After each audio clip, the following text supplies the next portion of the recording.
দিতে পারেন, তো ভগবানকে সেবা দিব আমি ওই চিন্তা কেন করব? আমি লিঙ্গ রূপে দেব না কি লিঙ্গে দেব, কিভাবে দেব? মনে রাখবেন, শিবকে দাঁড়ানো অবস্থায় স্নান করানো যাবে না। কখনো কি হৃদয়ের মধ্যে প্রশ্ন করেছেন এত এত বিষয় থাকতে কেন দুধ দিয়ে শিবের স্নান করানো হয়? এই দুধ কিসের প্রতীক?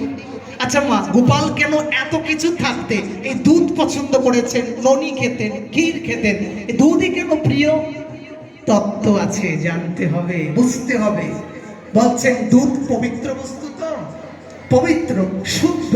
মহাদেব বলছেন ওরে, আমায় যদি কিছু দিতে হয় ওই দুধের মতো শুদ্ধ পবিত্র মনটুকু আমায় অর্পণ কর। দেখেছেন তত্ত্ব? এই শুদ্ধ মনটুকু আমায় অর্পণ কর, তাতেই আমি খুশি। বিল্লপত্রটা দিলেই মহাদেব খুশি। তার জন্য তার নাম হচ্ছে মহাদেব। কিন্তু ভুলে ভালা, সবকিছু ভুলে যায়। কোন অসুর যদি মহাদেবের কাছে গিয়ে তপস্যা করে আমায় এটা দাও, মহাদেব দিয়ে দেয়, ওই ভাবে না যে সে অসুর, সে যে আমার পক্ষান্তরে ক্ষতি করবে, আমার ভক্তের ক্ষতি করবে, ওই চিন্তা করে না।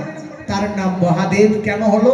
সমস্ত দেবতার মধ্যে প্রধান তিনি, মহান তিনি, তার নাম সেই জন্য মহাদেব। পঞ্চানন কেন? আমি খুব তাড়াতাড়ি বলার চেষ্টা করছি, সময় অল্প।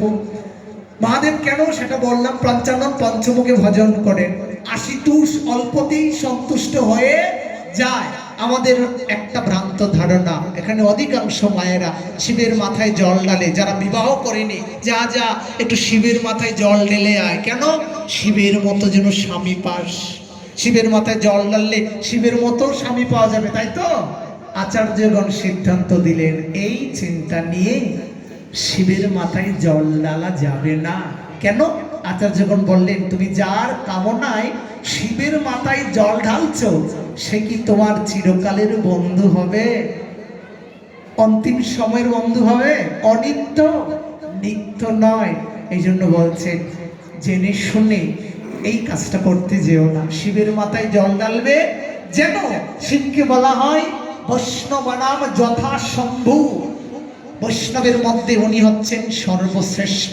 দ্বাদশ মহাজনের মধ্যে তিনি একজন, দ্বাদশ বৈষ্ণবের মধ্যে তিনি একজন। বৈষ্ণব বনাম যথাসম্ভব। এই জন্য ভগবান বললেন আমাকে ভজিবার তরে যার আছে অভিলাষ সে গিয়ে ভজুক আমার মঙ্গল প্রিয় দাস। আমাকে পাওয়ার জন্য যার অভিলাষ আছে সেজন্য আমার দাসকে গিয়ে ভজন করে। এই জন্য ভাগবত জানালেন ভগবানকে পেতে হলে আপনি খুব সহজে ভগবান পাবেন যদি ভগবানের ভক্তের সেবা করতে পারেন। এই জন্যই তো ভগবান বলেন, সনাতনকে বলেছিলেন গৌর হরি